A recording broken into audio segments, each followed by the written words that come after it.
काँग्रेस नेत्या प्रियंका गांधींच्या दोन्ही मुलांनी आज मतदान केलं। रायहान राजीव वडेरा आणि मिराया वडेरा यांनी आपला मतदानाचा हक्क बजावलेला आहे।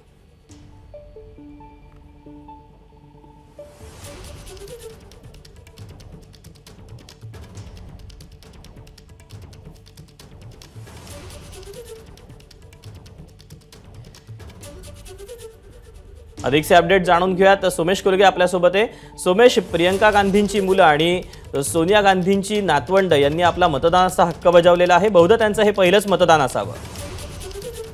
नक्कीच दीपक, यावेळी पहिल्यांदा प्रियंका गांधींच्या मुलांनी मतदानाचा हक्क बजावला आपण आपल्या व्हिज्युअल्स मध्ये पाहू शकतो। आणि यावेळी पहिल्यांदा दिल्लीमध्ये एक अशी युती झालेली आहे की ज्यामुळे सोनिया गांधी असतील किंवा राहुल गांधी असतील आणि प्रियंका गांधी असतील हे सगळे जण मतदान करणार आहेत। ते आम आदमी पक्षाच्या उमेदवाराला करणार आहेत, कारण नवी दिल्लीतील हा मुख्य मतदारसंघ आहे आणि या मतदारसंघामध्ये मानसुरी स्वराज यांच्या विरोधात सोमनाथ भारती हे आम आदमी पक्षाचे उमेदवार असणार आहेत। आणि आम आदमी पक्षाला काँग्रेसचे सगळे प्रमुख नेते हे मतदान करतील इंडिया आघाडीमध्ये असल्यामुळे असा अंदाज आपण व्यक्त करू शकतो।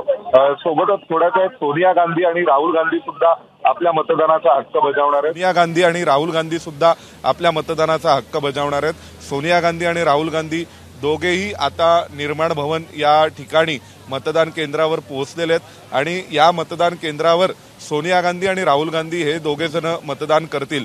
एकंदरीतच आजच्या दिल्लीच्या लोकसभा निवडणुकीमध्ये विशेषतः ही दिसते की पहिल्यांदा आम आदमी पक्ष आणि काँग्रेस हे दोघं एकत्रितपणे निवडणूक लढत आहेत। त्यामुळे अरविंद केजरीवाल यांनी सुद्धा जिथे मतदान केलं तिथे काँग्रेसचा उमेदवार आहे, ज्या ठिकाणी काँग्रेसचे प्रमुख नेते मतदान करतायत तिथे आम आदमी पक्षाचा उमेदवार आहे आणि अशा स्वरूपाचं एक वेगळेपण यावेळेसच्या निवडणुकांमध्ये आपल्याला पाहायला मिळते। आता सोनिया गांधी आणि राहुल गांधी सुद्धा मतदान करतील। मतदान केल्यानंतर शक्यता आहे की ते माध्यमांशी संवाद साधतील आणि आपली भूमिका मतदानाच्या दिवशीची पुन्हा एकदा स्पष्ट करतील। दीपक, सोमेश, अपडेट घेत राहू। तुर्तास धन्यवाद दिलेल्या माहितीबद्दल।